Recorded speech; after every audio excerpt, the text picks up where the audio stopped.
Apa hukum melengah-lengahkan solat? Nak tahu lebih lanjut, jom dengar penjelasan Ustaz. Orang yang sengaja menunda-nunda solat, itu dia mau meminta laknat Allah. Yang paling bagus itu wudhu menunggu azan. Zalikumur ribat, zalikumur ribat, zalikumur ribat. Itulah jihad, itulah jihad. Apa dia? Intizar solah ba'da solah, menunggu solat. Tapi kalau tak juga, pas azan. Nantilah. Allahu Akbar, Allahu Akbar. Langsung bangkit wudhu. Jangan tengok, panjang lagi. Berubah. Siapa lagi merubah kita ni kalau kita? Apakah hukum melambatkan solat? Hukumnya harus makruh. Bila harus, dilambatkan sedikit. Bila makruh, dilambatkan banyak. Yang ketiga, haram, lambat sampai ujung waktu. Jadi dalam ayat fawailul lil musalli, celakalah orang yang semayang. Hati-hati, ramai orang salah tafsir. Dikata mana? Garik pukul 7 suku, dia pergi semayang pukul 8. Celakalah orang itu. Ada dalam Facebook, ramai orang share. Nah, fatwa itu menyesatkan. Tak ada ulama fatwa lagu tu. Yang haram, yang celaka, 3 golongan saja dalam ayat tadi. Golongan pertama, dok semayang tu. Maksudnya. Golongan yang kedua, mereka ini ke depan orang ramai, semayang, di rumah, orang tak nampak, tidak semayang. Ini dalam kitab tafsir. Golongan ketiga, dia heret waktu semayang tu sampai masuk isya, baru nak semayang garik. Masuk asar, baru nak semayang lohor. Ni yang 3 golongan ni celaka pada hari kiamat. Nah, ada pun heret semayang masih dalam waktu, tak masuk dalam celaka. Nah, Zuhur pukul 1, asar pukul 4, boleh semayang 1 suku, boleh 1.5, boleh pukul 2, boleh 2.5, boleh 3.5. Selama jangan masuk waktu tahrim, dekat hampir-hampir nak habis waktu. Itu tahrim, sengaja haram. Cuma mana siapa yang lebih cepat, lebih banyak pahala. Afdal pada awal waktu.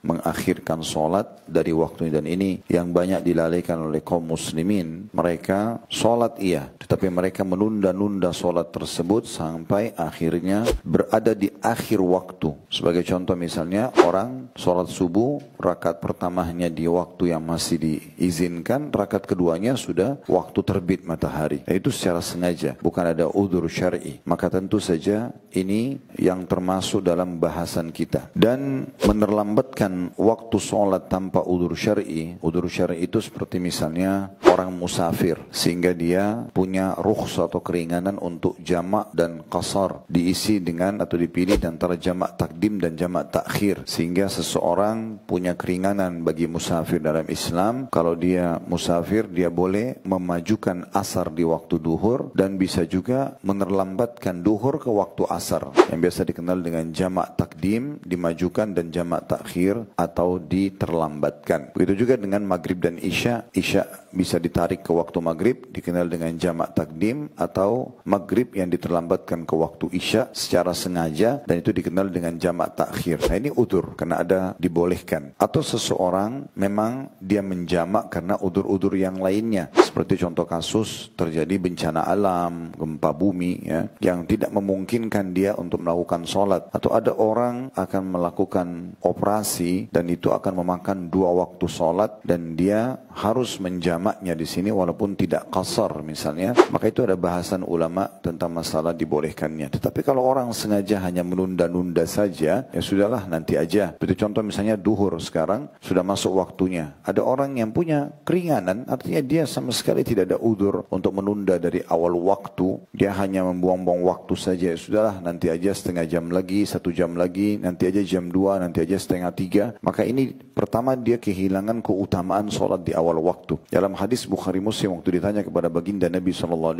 tentang amal yang paling afdal, maka Nabi SAW mengatakan salah satunya adalah as-salatu ala waktiha, solat tepat waktunya. Dan beda pahalanya antara orang solat di awal waktu dengan orang yang terlambat beberapa saat saja.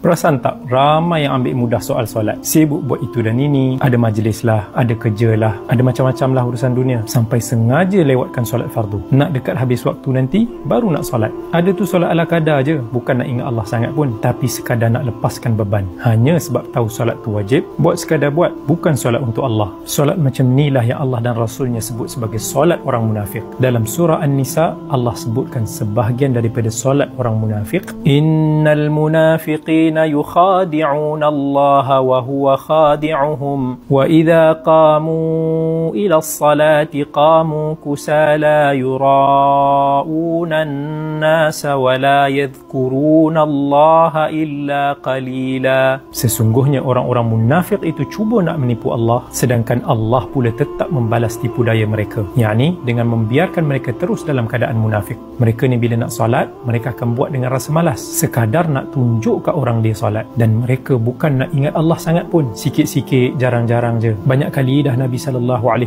bagi warning, bagi peringatan pada umatnya supaya jaga betul-betul solat. Jangan solat macam golongan munafik hipokrit, sedangkan solat adalah ibadah yang paling penting dan yang akan ditanya yang pertama-tamanya nanti di akhirat ataupun di barzakh kelak. Dulu para sahabat macam dalam hadis Jarir bin Abdullah radhiyallahu anhu pun kata, kami berbai'ah dan berjanji setia dengan Rasulullah sallallahu alaihi wasallam untuk menjaga ataupun mendirikan salat, mengeluarkan zakat dan menasihati setiap orang Islam. Hadis riwayat Bukhari dan Muslim. Jadi sama-sama kita saling nasihat dan saling beringat.